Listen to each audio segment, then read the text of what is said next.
بسم اللہ الرحمن الرحیم۔ السلام علیکم ورحمۃ اللہ وبرکاتہ۔ القدر چینل کے ناظرین، ایک مرتبہ پھر میں آپ کی خدمت میں حاضر ہوں۔ آج ہم 8ویں کلاس کا سبق پڑھیں گے، پاکستان کے موسم، اس کے سوالات کے جوابات کریں گے، اور اس کے بعد دریا کی کہانی، مرکزی خیال اور اشعار میں سے بند نمبر 3 اور 4 کی تشریح کریں گے۔ تو سامعین و ناظرین، اگر آپ نے ابھی تک ہمارا چینل سبسکرائب نہیں کیا، لائک نہیں کیا، تو اس کو سبسکرائب کریں، لائک کریں، اور یہ صدقہ جاریہ ہوگا آپ کے لیے۔ تو آئیے آج کا سبق شروع کرتے ہیں۔ سوال نمبر 1 ہے ہمارے پاس، موسم گرما میں کن چیزوں سے لطف اٹھایا جاتا ہے؟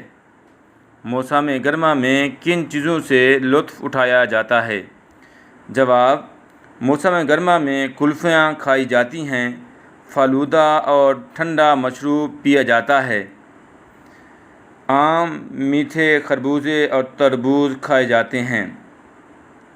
جواب دوبارہ ریپیٹ کرتا ہوں، توجہ سننا۔ موسم گرما میں کلفیاں کھائی جاتی ہیں، فالودہ اور ٹھنڈا مشروب پیا جاتا ہے، رسیلے آم، میٹھے خربوزے اور تربوز کھائے جاتے ہیں۔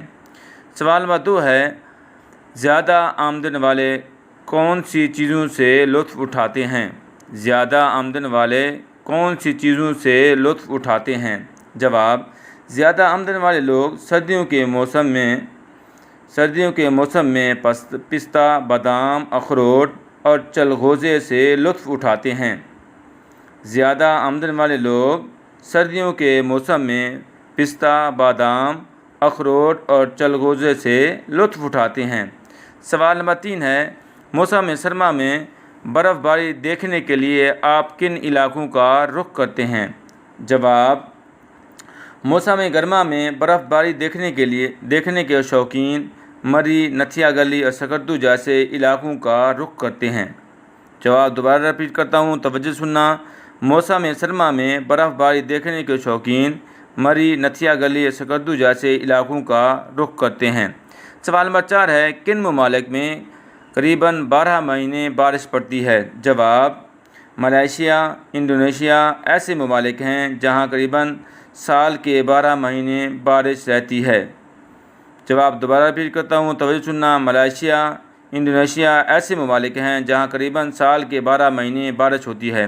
یہ جو ہے سوال ہے ہمارے پاس، سوال نمبر 5 اور لاسٹ سوال ہے، موسم سرما کا زور بالعموم کب ٹوٹتا ہے؟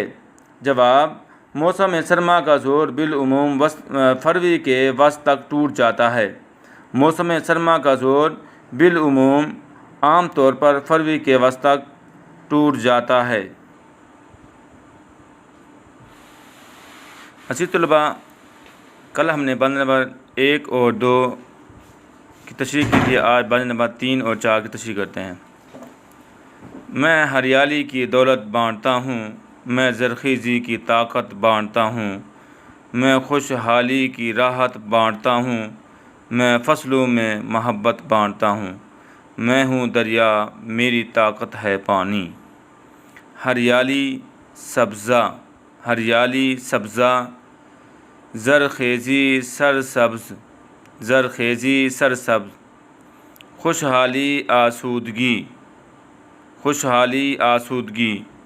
راحت خوشی، بانٹنا تقسیم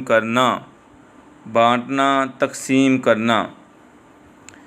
دریا کہتا ہے کہ میں جہاں سے گزرتا ہوں اپنے پانی سے وہاں کی زمین کو سیراب کرتا ہوں، میرے پانی سے ہر طرف سبزہ اگ آتا ہے، زمین پر رونق سی آ جاتی ہے، میرے پانی میں بہت سے نمکیات شامل ہوتے ہیں جن کی وجہ سے زمین زرخیز ہو جاتی ہے، اس زرخیز زمین پر زیادہ فصلیں اگائی جا سکتی ہیں، میری وجہ سے کسی ملک میں خوشحالی آتی ہے، میں لوگوں میں خوشیاں تقسیم کرتا ہوں، کسان میری وجہ سے خوشحال ہیں کیونکہ وہ میرے پانی سے اپنی فصلیں سیراب کرتے ہیں، میری ہی وجہ سے فصلیں پھلتی پھولتی ہیں، میں دریا ہوں، میری ساری طاقت ہے میرے پانی میں ہے۔ بند نمبر 4 ہے، لاسٹ بند ہے، مجھے چلنا ہے سستانا نہیں ہے، سفر کرنا ہے گھبرانا نہیں ہے، کہیں بھی مجھ سا دیوانہ نہیں ہے، حقیقت ہے یہ افسانہ نہیں ہے۔ سستانہ آرام کرنا، گھبرانا پریشان ہونا، دیوانہ پاگل، حقیقت سچی بات، افسانہ کہانی۔ دریا اپنی کہانی سناتے ہوئے کہتا ہے کہ میرا کام چلتے رہنا ہے، مجھے آرام کرنے کے لیے فرصت نہیں، اور میں آرام کرنا بھی نہیں چاہتا۔ مجھے بنایا ہی اس لیے گیا ہے کہ میں چلتا رہوں، میں ہر دم سفر میں رہتا رہوں۔ میں سفر کرنے کی وجہ سے پریشان بھی نہیں ہوتا، کیونکہ میرا کام یہی ہے کہ میں ہر دم سفر میں رہوں۔ یہ سچ ہے کہ اس میں کسی قسم کے جھوٹ کی آمیزش نہیں ہے کہ میں ہر دم سفر میں رہتا ہوں۔ چلتے رہنا ہی میرے لیے زندگی کا پیغام ہے۔ میں دریا ہوں، میری ساری طاقت میرے پانی میں ہے۔ تو سامعین و ناظرین، اشعار کی تشریح مکمل ہو چکی ہے۔ اب ہم لاسٹ میں مرکزی خیال کرتے ہیں اس نظم کا۔ تو آئیے، سب سے پہلے آپ نظم کا نام لکھیں گے، دریا کی کہانی۔ تو اس کے بعد آپ لکھیں گے اس انداز میں کہ اس نظم کا مرکزی خیال یہ ہے کہ پانی اللہ تعالیٰ کی بیش بہا نعمت ہے، اور یہ دریا کی صورت میں مختلف علاقوں سے ہوتا ہوا سمندر میں جا گرتا ہے۔ یہ راستے میں آنے والے علاقوں کو سیراب کر کے قابل کاشت بناتا ہے۔ سامعین و ناظرین، قواعد کا اولڈ بک اگر آپ پاس ہے پیج نمبر 46 ہے، اور اگر نیو بک ہے تو پیج نمبر 48 ہے۔ یہاں پر کچھ الفاظ مترادف دیے ہوئے ہیں جو حل نہیں کیے ہوئے، اس کو حل کرتے ہیں۔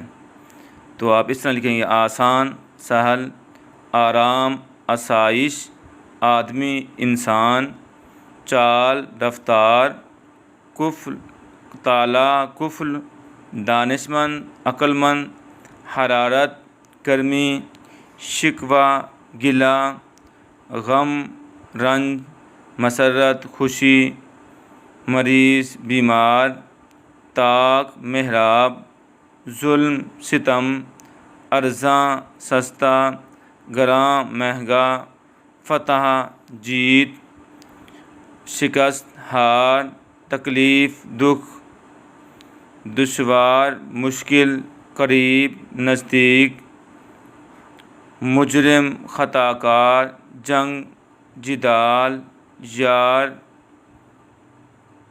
دوست، عدو، دشمن، کاہلی، سستی۔ آج تک کے لیے اتنا کافی ہے۔ مجھے اجازت دیجیے، والسلام۔